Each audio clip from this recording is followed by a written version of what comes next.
ಸ್ಯಾಂಡಲ್ವುಡ್ನ ಹಿರಿಯ ನಿರ್ದೇಶಕ ಜೋ ಸೈಮನ್ ನಿಧನರಾಗಿದ್ದಾರೆ. ಫಿಲ್ಮ್ ಚೇಂಬರ್ನಲ್ಲಿ ಸಭೆ ನಡೆಸ್ತಾ ಇರುವಾಗ ಜೋ ಸೈಮನ್ ಅವರಿಗೆ ಹೃದಯಾಘಾತ ಸಂಭವಿಸಿದೆ. ತಕ್ಷಣ ಅವರನ್ನು ಆಸ್ಪತ್ರೆಗೆ ದಾಖಲಿಸಲಾಯಿತು. ಆದರೂ ಕೂಡ ಅಷ್ಟೊತ್ತಿಗಾಗಲೇ ತಡ ಆಗಿತ್ತು. ಚಿಕಿತ್ಸೆ ಫಲಿಸದೆ ನಿರ್ದೇಶಕ ಜೋ ಸೈಮನ್ ನಿಧನರಾಗಿದ್ದಾರೆ.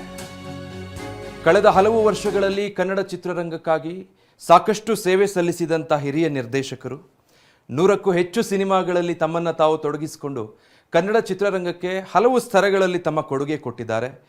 ಚಿತ್ರದ ನಿರ್ದೇಶನ, ಸಂಭಾಷಣೆ, ನಟನೆಯಲ್ಲೂ ಕೂಡ ಕೆಲವು ಸಿನಿಮಾಗಳಲ್ಲಿ ಕಾಣಿಸ್ಕೊಂಡಿದ್ದಾರೆ. ಅವರ ನಿರ್ದೇಶನದ ಸಾಕಷ್ಟು ಅತ್ಯಂತ ಜನಪ್ರಿಯ ಚಿತ್ರಗಳು ಕೂಡ ಈಗಲೂ ನಮ್ಮ ಕಣ್ಣು ಮುಂದಿದೆ.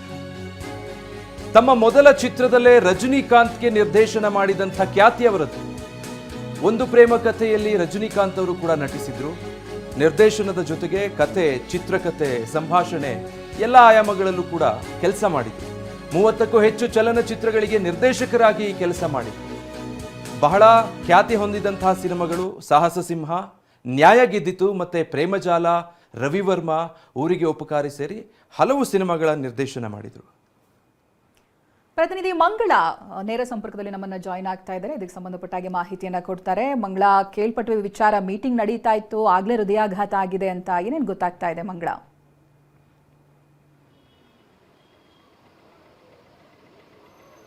ಅಫ್ಕೋರ್ಸ್ ಚೈತ್ರ, ನಾವಿವತ್ತು ಕನ್ನಡ ಚಿತ್ರರಂಗ ಹಿರಿಯ ನಿರ್ದೇಶಕರನ್ನು ಕಳ್ಕೊಂಡಿದ್ದೀವಿ. ಜೋ ಸೈಮನ್ ಅವರು ಚಿತ್ರರಂಗಕ್ಕೆ ತಮ್ಮ ಒಂದು ಜೀವನವನ್ನು ಮುಡಿಪಾಗಿಟ್ಟಿದ್ರು ಅಂತಲೇ ಹೇಳ್ಬೋದು. ಅವರು ಇವತ್ತು ಫಿಲ್ಮ್ ಚೇಂಬರಲ್ಲೇ ಹೃದಯಾಘಾತದಿಂದ ನಿಧನರಾಗಿರುವಂಥದ್ದು. ಏನು ಸುಮಾರು 3 ಗಂಟೆಗೆ ಇವತ್ತು EC ಮೀಟಿಂಗ್ ಕರೆಯಲಾಗಿರುತ್ತೆ ಎಮರ್ಜೆನ್ಸಿಯಾಗಿ. ಸೊ ಎಲ್ಲರೂ ಕೂಡ ಒಂದು ಸುಮಾರು 50ಕ್ಕೂ ಹೆಚ್ಚು ನಿರ್ಮಾಪಕರು, ಪದಾಧಿಕಾರಿಗಳು ಸೇರಿದಂತೆ ಸಾಕಷ್ಟು ಜನ ಎಲ್ಲರೂ ಕೂಡ EC ಮೀಟಿಂಗ್ನಲ್ಲಿ ಭಾಗಿಯಾಗಿರ್ತಾರೆ. ಇದಕ್ಕಿದ್ದಂತೆ ಜೋ ಸೈಮನ್ ಅವ್ರಿಗೆ ಒಂದು ಸ್ವಲ್ಪ ಶೆಕೆ ಶುರುವಾಗುತ್ತೆ. ಆವಾಗ ಅವರು EC ಮೀಟಿಂಗ್ನಿಂದ ಎದ್ದು ಆಚೆ ಬರ್ತಾರೆ. ಸೊ ಆಚೆ ಬಂದು ಯಾಕೋ ಒಂಥರ ಆಗ್ತಿದೆ ನನಗೆ ಅಂತ ಹೇಳ್ಕೊಳ್ತಾರೆ. ಎಲ್ಲರೂ ನೀರು ಕೂಡ ಕೊಡ್ತಾರೆ. ಇಮಿಡಿಯೇಟ್ ಯಾಕೋ ಹೃದಯಾಘಾತ ಆಗ್ತಿದೆ ಅನ್ನೋದು ಅವ್ರಿಗೆ ಸೂಚನೆ ಗೊತ್ತಾಗುತ್ತೆ. ಅದಾದ ನಂತರ ಅವ್ರನ್ನ ಈ ಫಿಲ್ಮ್ ಚೇಂಬರ್ ಪಕ್ಕದಲ್ಲೇ ಇರೋ ಮಲ್ಲಿಗೆ ಹಾಸ್ಪಿಟಲ್ಗೆ ಕರ್ಕೊಂಡು ಬರ್ತಾರೆ. ಸೊ ಅಷ್ಟರಲ್ಲಿ ಆಲ್ರೆಡಿ ಅವರ ಪ್ರಾಣ ಪಕ್ಷಿ ಹಾರಿ ಹೋಗಿರುತ್ತೆ. ಸೊ ಈಗ ಸದ್ಯಕ್ಕೆ ಮಲ್ಲಿಗೆ ಹಾಸ್ಪಿಟಲ್ನಲ್ಲಿ ಅವರ ಒಂದು ಪಾರ್ಥಿವ ಶರೀರ ಇರುವಂಥದ್ದು. ಸದ್ಯಕ್ಕೆ ಪೋಸ್ಟ್ ಮಾರ್ಟಮ್ ನಡೀತಿದೆ. ಸೊ ಪೋಸ್ಟ್ ಮಾರ್ಟಮ್ ನಡೀತಿಲ್ಲ.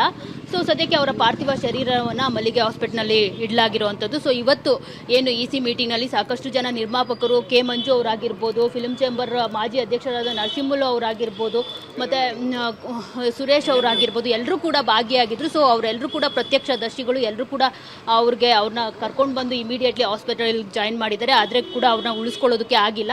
ಸೊ ಅವ್ರನ್ನೆಲ್ಲರೂ ಕೂಡ ಮಾತಾಡ್ಸೋಣ, ಏನು ಹೇಳ್ತಾರೆ ಅಂತ. ಸರ್, ನಾವಿವತ್ತು ಒಬ್ಬ ಒಳ್ಳೆ ನಿರ್ದೇಶಕನನ್ನು ಮತ್ತು ಸಿನಿಮಾ ರಂಗದಲ್ಲಿ ಸಾಕಷ್ಟು ವಿಭಾಗಗಳಲ್ಲಿ ಕೆಲಸ ಮಾಡಿದರು. ಸೊ ಅವ್ರನ್ನ ಕಳ್ಕೊಂಡಿದ್ದೀವಿ. ಕನ್ನಡ ಚಿತ್ರರಂಗಕ್ಕೆ ತುಂಬಲಾರದ ನಷ್ಟ. ಏನು ಹೇಳ್ತೀರಿ ಸರ್? ನೀವು ಕೂಡ ನೋಡಿದ್ದೀರಾ ಅವ್ರು ಡೆತ್ ಆಗೋದನ್ನು. ಇವತ್ತು ನಮ್ಮದು ವಾಣಿಜ್ಯ ಮಂಡಳಿ ಮೀಟಿಂಗ್ ಇತ್ತು, ಕಾರ್ಯಕಾರಿ ಸಮಿತಿ ಜೊತೆಲಿ. ಸರ್ಕಾರಕ್ಕೆ ಬಜೆಟ್ಗೆ ಏನು ಕೊಡಬೇಕು, ರೂಪುರೇಷೆ ಏನು ಮಾಡಬೇಕು ಅಂತ ಎಲ್ಲ ಮೀಟಿಂಗ್ 3 ಗಂಟೆ ಮೀಟಿಂಗ್ ಸ್ಟಾರ್ಟ್ ಆಯಿತು. ಪ್ರತಿಯೊಬ್ಬರು ಎಲ್ಲ ಮಾತಾಡ್ತಾರೆ. ಜೋ ಸೈಮನ್ ಅವರು ತುಂಬ ಒಳ್ಳೆಯ ಸಲಹೆ ಕೊಟ್ಟರು. ಒಂದು 3ನೇ ತಾರೀಕು ಒಂದು ವಾಕ್ಸತ್ರ ಪಿಕ್ಚರ್ ಫಂಕ್ಷನ್ ಮಾಡೋಕೊಂದು ಕೂಡ ಸರಳವಾಗಿ ಮಾಡೋಣ, 100 ವರ್ಷ ಚೆನ್ನಾಗಿ ಮಾಡೋಣ, ತುಂಬ ಚೆನ್ನಾಗಿ ಮಾಡೋದು. 4 ಗಂಟೆ 20 ನಿಮಿಷ ಆಯಿತು. ಎಲ್ಲರೂ ತಿಂಡಿ ಬಂತು. ಎಲ್ಲ ರವೆ ಇಡ್ಲಿ ತೊಗೊಂಡು ತಿಂತಾಯಿದ್ರು. ಜೋ ಸೈಮನ್ ಅವರು ತಿಂದರು, ಕಾಫಿ ಕುಡಿದ್ರು. ಕೈ ತೊಳೆಯೋಕೆ ಆಚೆ ಹೋದರು. ಕೈ ತೊಳ್ಕೊಂಡು ಆಚೆ ಬರ್ಬೇಕಾದ್ರೆ ಚೇರ್ಮನ್ ಕೂತ್ಬಿಟ್ಟಾರೆ. ಇನ್ನೊಬ್ರು ಕೈ ತೊಳೆಯೋಕೆ ಹೋದಾಗ ಅಂಚಿಲಿ ಶಿವಕುಮಾರ್ ಕೈ ತೊಳೆಯೋಕೆ ಹೋದಾಗ ಜೋ ಸೈಮನ್ ಕೂತ್ಬಿಟ್ಟಾರೆ, ಎದ್ದೇಳ್ತಾ ಇಲ್ಲ ಅಂದಾಗ ಚಕ್ಕಂತ ಇಡೀ ಕಮಿಟಿ ಎಲ್ಲ ಅಲ್ಲಿ ಹೋದಾಗ ಅವ್ರು ಉಸಿರು ಬಿಡ್ತಾ ಇಲ್ಲ ಅಂತಾಯಿದ್ರು. ಇಮ್ಮಿಡಿಯೇಟ್ ಅಲ್ಲಿಂದ ವಿತಿನ್ 4 ನಿಮಿಷಕ್ಕೆ ಮಲ್ಲಿಗೆ ಹಾಸ್ಪಿಟ್ಲ್ ಕರ್ಕೊಂಬಂದು ಹಾಸ್ಕೊಂಡು ಲಾಸ್ಟಲ್ಲಿ ಅವರು ಕೊನೆ ಉಸಿರು ಇಲ್ಲಿ ಹೇಳ್ತಿದ್ದಾರೆ. ಅವ್ರ ಕೈಲಾಗದೆ ಒಬ್ಬರು ಕೊಟ್ಟಿದ್ದಾರೆ. ನಿಜವಾಗ್ಲೂ ಚಿತ್ರರಂಗ ತುಂಬ ನಷ್ಟ ಆಯಿತು. ಸುಮಾರು 40-45 ಸಿನಿಮಾ ಮಾಡಿದ್ರೆ.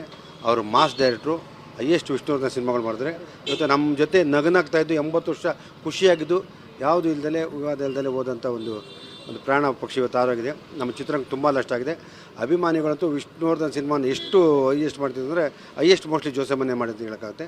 ಇವತ್ತು ನಮಗಿಲ್ಲ, ತುಂಬ ನೋವಾಗ್ತದೆ ಚಿತ್ರರಂಗಕ್ಕೆ. ಓಕೆ ಸರ್, ವಿಷ್ಣುವರ್ಧನ್ ಅವ್ರಿಗೆ ಸಾಹಸ ಸಿಂಹ ಅನ್ನೋ ಬಿರುದು ಕೊಟ್ಟಿದ್ದೆ ಆ ಸಿನಿಮಾದಿಂದ ಅನ್ಕೊಂತೀನಿ. ಸಾಹಸ ಸಿನಿಮಾ ಮಾಡಿದ್ದೆ ಅವರು. ಸೊ ಏನು ಹೇಳ್ತೀರಿ ನೀವು? ಆ್ಯಸ್ ಎ ಪ್ರೊಡ್ಯೂಸರ್ ಆಗಿ ಕೂಡ ವರ್ಕ್ ಮಾಡಿದ್ರು ಸಿನಿಮಾ ರಂಗದಲ್ಲಿ. ಅವರು ಎಲ್ಲರ ಮನದಲ್ಲಿ ಭದ್ರವಾಗಿದ್ದರು. ಅವ್ರು ಕೊಟ್ಟಿರೋ ಕೊಡುಗೆ ಚಿತ್ರರಂಗದಲ್ಲಿ ಯಾರು ಬೆಲೆ ಕಟ್ಟೋಕ್ಕಾಗಲ್ಲ. ಆ ವ್ಯಕ್ತಿ ನಮ್ಮ ಕಣ್ಣು ಮುಂದೆ ಸಾವಾಗದಾಗ ನಮ್ಗೆ ಎಷ್ಟು ನೋವಾಗಿದೆ ಹೇಳಿ. ಇವತ್ತು ಬಹಳ ಚೆನ್ನಾಗಿ ಮಾತಾಡಿದರು. ಈ ನಮ್ಮ 93ನೇ ವರ್ಷ ಕಾರ್ಯಕ್ರಮನ ಯಾವ ಥರ ಮಾಡಬೇಕು, ಸರಳವಾಗಿ ಮಾಡಿದ್ರು, ಏನು ಮಾಡಿದ್ರು. ಒಂದು ಒಳ್ಳೆ ಕಾರ್ಯಕ್ರಮ, ಅರ್ಥಪೂರ್ಣ ಕಾರಣ ಮಾಡ್ತಾಯಿದ್ರು ಜಯಮಾಲ ಅವರೇ.